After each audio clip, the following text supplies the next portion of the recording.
जय हिंद सभी बच्चों को। बेटा मैं आपको बता दूं कि इस वीडियो में मैं आप लोगों के साथ करंट अफेयर के एक टॉपिक के ऊपर चर्चा करने वाला हूं। आज ही का है ये, और डेली मैं कम से कम 2 या 3 ऐसे टॉपिक जो उस दिन के इम्पोर्टेंट होंगे उनके ऊपर अब कोशिश करूंगा कि डेली एक वीडियो बनाया जाए, एक एक दो दो वीडियो, और वो 2-2 3-3 मिनट के होंगे, तो ज़्यादा बड़े वीडियोज़ में नहीं बनाऊंगा। आज देखिए 12 जनवरी है, और 12 जनवरी को हम लोग मनाते हैं विश्व राष्ट्रीय युवा दिवस। ध्यान रखें इस चीज़ का आप लोग, राष्ट्रीय युवा दिवस यानी नेशनल यूथ डे।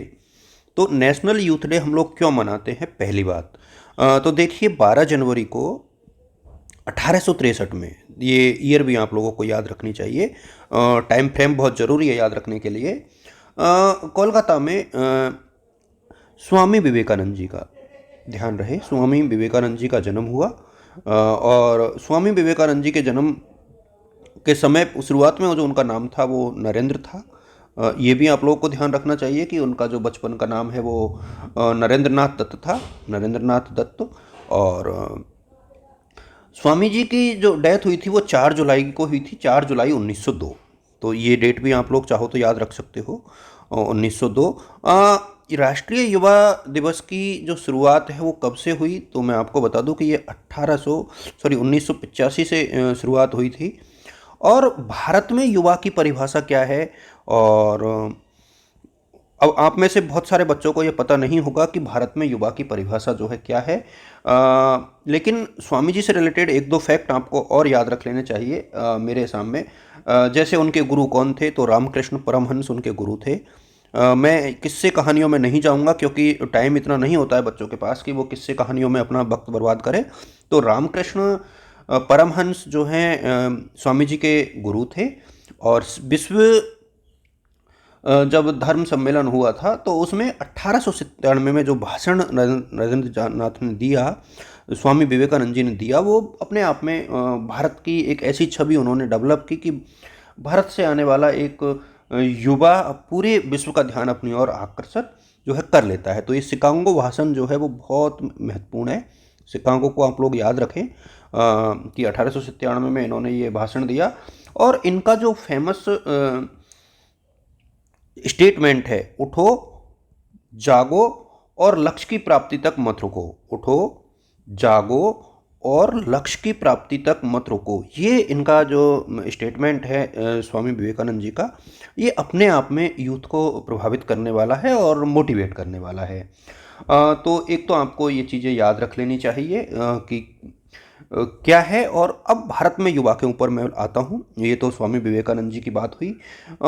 मैंने पहले भी कहा था कि बहुत ज़्यादा डिटेल में इन चीज़ों को पढ़ने का ज़्यादा लॉजिक नहीं होता है, लेकिन फिर भी इतना तो हमें पढ़ना ही चाहिए जिससे कि कहीं कोई गलती ना हो, और जो क्वेश्चन है वो हमारा एग्ज़ाम में यदि पूछा जाए तो वो गलत ना हो। तो मैं आपको बता दूं कि एक तो 12 जनवरी को मनाते हैं, तो 12 जनवरी आप लोगों को याद रख लें। दूसरा ये है कि भारत में यूथ की डेफिनेशन क्या है, यूथ है क्या। तो यूथ जो है भारत में वो 15 to 29 एज का होता है, यानी ये एज ग्रुप ही यूथ में शामिल है। इसके अलावा थीम क्या है, ध्यान रहे, थीम जो है बहुत इंपॉर्टेंट है। थीम क्या है, इसको एग्जाम में पूछते हैं। यूथ फॉर सस्टेनेबल फ्यूचर, ध्यान रहे इस चीज को, youth for a, youth for a sustainable future. अब इसकी हिंदी आप लोग कर लेना, shaping the nation with, shaping the nation with, nation with reliance and responsibility, with resilience and responsibility. ये बहुत बहुत इंपॉर्टेंट है, और ये आपको याद रख लेना चाहिए। यदि आप यूथ फॉर सस्टेनेबल फ्यूचर भी यदि आप याद रखते हो तो वो भी आप लोगों के लिए मेरे हिसाब में काफ़ी महत्वपूर्ण और इम्पोर्टेंट है। और हिंदी में ये है, युवा एक स्थायी भविष्य के लिए, युवा एक स्थायी भविष्य के लिए। और ये कंपटीशन में आएगा, इसके लिए आप लोग तैयार रहो, युवा एक स्थायी भविष्य के लिए।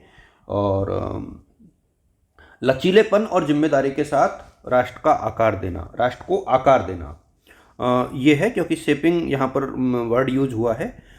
हिंदी में 19-20 का फ़र्क रह सकता है। और ये शॉर्ट वीडियोज़ मैं आप लोग के साथ काफ़ी दिनों तक जारी रखूँगा। जैसे ही मुझे लगेगा कोई टॉपिक इंपॉर्टेंट है, डेफिनेटली मैं आप लोगों के साथ साझा करूँगा। आप सभी को शुभकामनाएं, ऑल द बेस्ट और गुड लक। Thank you.